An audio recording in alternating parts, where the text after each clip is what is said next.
Mata dureen isaa hin gaabbu jedha. Maalidha? Maal ergaa akkamii dabarsuu yaadde? Egaa ilmi namaa waa hojjettaa waggaa hojjettee bira dabarse booda uf duuba laalta. Duuba laaltee madaallii geggeessitu jira.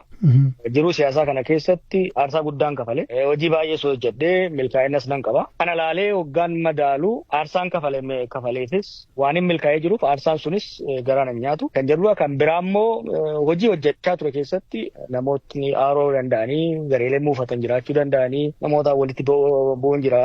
Sababni kanaatis qabsoo san bakkaan gahuudhaaf waan ta'eef qabsoo sun immoo boodarra galma waan ga'eef wanni hin gaabbu hin jiru kan jedhuun kan laalamu. No regrets kan jedhu jechuudha.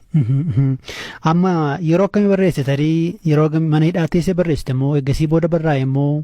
Mana hidhaatti barreesseetiin achiidhaan baasaa ture. Booda harkaan hin barreessaa ture. Booda taayip godhamee yaadatte akkuma hidhaadhaa baheen maxxansiisuudhaaf yaadeen ture. Haalli yeroo san tures haalli biyyattii uummanni qalbiidhaan waa dubbisuudhaaf kan mijatu hin turre. Yeroo suman eeguu asirra geenyee amma immoo dirqama kana caalaa tursiisuun hin barbaachisu kan jedhu nama maxxansiise malee manuma hidhaatti hin fixee bahee.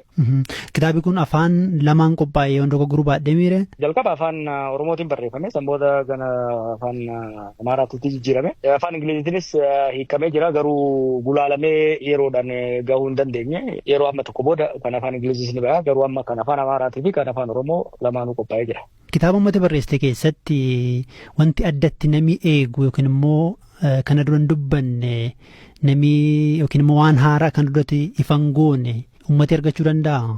Waan baay'ee jira.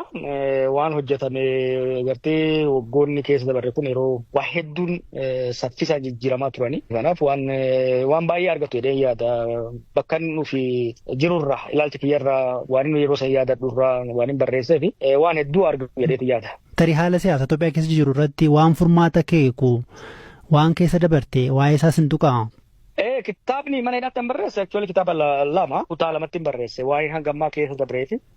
Gara fuulduraatti uummanni keenya biyyi keenya maaliif hojjetame rakkoolee hagammaa mudataa turan keessaa bahuu danda'a kan jedhu sanis barreesse garuu walirratti kitaabni kun amma gara fuula 500tti dhiyaata kan amma bahe kun aaniin yoo walirratti dabalame gara 1,000 waan ta'uuf bakka lamatti baafne kana amma baasee kan itti aanu immoo bara dhufu bahuu qaba kan jee kan hin hambisee jira.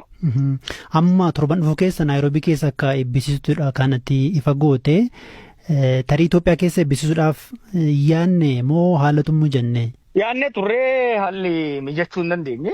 Akkuma agartu haalli biyya rakkisaadha. Kitaaba eebbisuudhaaf dhiisi.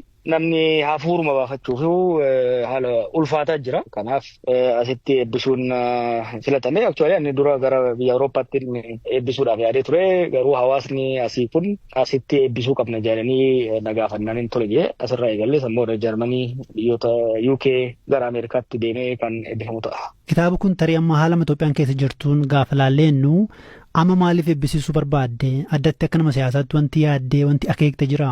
Haalli siyaasaa Itoophiyaan fooyya'ee yaadaan ture. Akkuma yaadatte gaaniidhaa bahuun akka duritti barreessuus dubbachuus dhiisee hojii baay'ee lafuma jala hojjechaan ture. Qondaalonni biyya sanii garuu homaa wanti jijjiiraman hin jiru.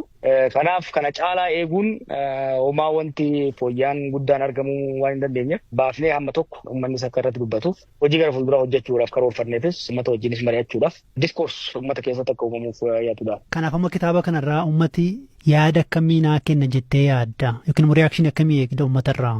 Wanni guddaan aadaan waa barreessuu akka jiraatuuf uummata afoolaatti uummata oral societyidha uummanni keenya kun. Namni keenya kun mataa mataatti osoo gadi taa'ee mataa ofiitiittuu jireenyi namni keenya keessa dabare mataa mataatiin keessa dabru kitaaba tokko ta'a. Garuu waan hin barreessineef gaafa namni sun lubbuun dabru seenaan inni keessa dabre sunis hojiin inni hojjetame rakkoon inni arge bal'oon inni arge achumaan wajjin awwaalama jechuudha. Kanaaf wanni guddaan ani kitaaba kana barreesseef waan an keessa dabre yoon lafa kaa'e dhaloonni itti dhufu ilaalcha kiyyarraa waan an keessa dabreerraa waa hubachuudhaan uummata isaatiif nadaran dogongoraan dogongore sirreessa hojii gaarii an hojjedheerraa barachaa uummata keenyaaf bu'aa nuti buufni caalaa dachaan buusuudhaaf isa gargaara jedhee waan hin yaadeef kanaafin galmeessuu barbaade beekii mana kana hidhaatti yeroon barreessutti yeroo san mana hidhaa san keessaa lubbuun nan bara jedhee yaadaan turre Kanaaf wanni ani keessa dabree na wajjin awwaalamuun qabu yaada jedhuun barreessee baasaa ture.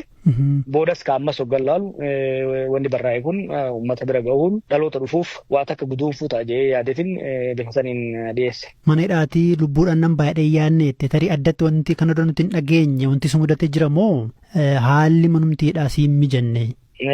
Baay'ee jira kitaaba keessatti agarta.